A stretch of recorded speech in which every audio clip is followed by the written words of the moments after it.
Hello everyone and welcome to Mr. Simplifies Tutorials. In this tutorial, we are looking at what the ERG theory is and look at a couple of examples of how it can be used in real life. Now in this channel, we have previously looked at Maslow's hierarchy of needs, which is one of the best known theories of motivation. The link will be in the description. Maslow's hierarchy of needs is a hierarchy, as the name suggests, and it's used to understand what people derive motivation from. It has various levels of needs, and the lower level needs have to be fulfilled in order to proceed to the higher level ones. The hierarchy consisted of levels like physiological needs, safety needs, belongingness and love, also called social needs, esteem needs, and self-actualization needs. Now, Clayton Alderfer is an American psychologist who believed that Maslow's hierarchy doesn't fully reflect the complexities of human motivation. Although the levels themselves are relevant, the fact that one needs to fulfill one to move on to the other is a definite flaw. Human beings can crave belongingness and love alongside esteem, for instance, so these sort of overlaps formed the basis of Alderfer's ERG theory. Now let's understand what the ERG theory of motivation is.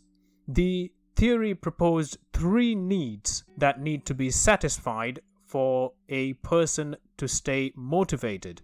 These are essentially categories of needs. So these are existence needs, relatedness needs, and growth needs. So ERG. Existence needs. So these needs include our basic requirements needed to survive and live our lives. Now these align with Maslow's physiological needs like air, food, water, shelter, etc., and also Maslow's safety needs like health and secure employment.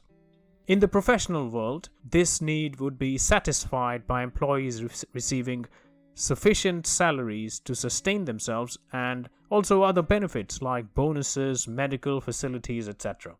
Relatedness needs. These refer to the aspirations human beings have for meaningful interpersonal relationships. These align with Maslow's social needs like friendship, family, sexual intimacy, etc., and also external components of Maslow's esteem needs like gaining the respect of other people, for instance. In the professional context, these relate to having good relationships with colleagues and also with management in the organization. The next level is growth needs. These refer to our internal desire for personal growth and development. These align with Maslow's self-actualization needs and also the internal aspects of his esteem needs. And in a professional context, a person receiving training and career growth opportunities and getting an opportunity to perform meaningful tasks for the organization's growth could help satisfy these needs. Now, if we compare ERG levels with Maslow's levels, there is a relationship between the two, as we can see below. Now, for instance, existence aligns with the safety and physiological needs. Relatedness aligns with belongingness and love, and also to the external elements of the esteem needs proposed by Maslow. And growth aligns with the internal needs and the self-actualization needs proposed by Maslow. There is also an interesting relationship hierarchy in the ERG theory. Let's look at these now. So there are essentially three satisfaction relationships in the ERG theory. Satisfaction progression. This refers to a person moving on to a higher level need once their lower level needs are satisfied. This is also seen in Maslow's needs. However, the difference here is that if a person moves from relatedness needs to growth needs, it doesn't necessarily imply that their existence needs are satisfied. So it is not a pure hierarchy. Maslow's hierarchy of needs, as the name suggests, is a pure hierarchy, whereas the ERG theory is not a pure hierarchy. Frustration regression. When a person is unable to satisfy their higher level needs, they regress to lower level needs that seem easier to be satisfied, and these needs become activated because of the higher level needs not being fulfilled. And this phenomenon is called frustration regression. So obviously a person is frustrated that the higher level needs are not being satisfied, so they regress to their lower level needs and try and derive satisfaction from those needs. Satisfaction strengthening. This is the third satisfaction relationship. This refers to a person's current level of needs being satisfied over and over again. So those needs get strengthened because higher level needs are not being satisfied, essentially. In a professional context, when a person doesn't experience sustained satisfaction progression, their likelihood of leaving the organization would obviously grow higher with the passage of time. Now, a key characteristic of people's needs is that they can change with time and circumstances. So a person placing a high priority on growth needs might at some point in time place a higher priority on relatedness needs. This could be because of a change in personal circumstances or even because of a change in perspectives. Now, let's look at a couple of examples of how the ERG theory can be used in real life. Example 1, a demotivated employee. Now, let's assume that you manage a person named Joe who isn't contributing to his previous high potential and looks demotivated at all times. Here's how you could use the ERG theory in this situation. The approach would be to arrange a personal meeting with him and to do some homework in advance of the meeting. And you are to use the ERG theory the whole time. The aim is to look at what level his demotivation stems from and try to rectify the situation. We start at the first level, existence needs, and we start with the homework that you need to do before the meeting. Firstly, take a look at his salary and ask yourself if his salary is sufficient to cover his basic needs or not. If the answer is an obvious no, think about how his salary could be improved or a work-related incentive could be provided. If the answer is yes, make a note of this to use in the meeting. Next, look into relatedness needs. Think if Joe gets along with his colleagues.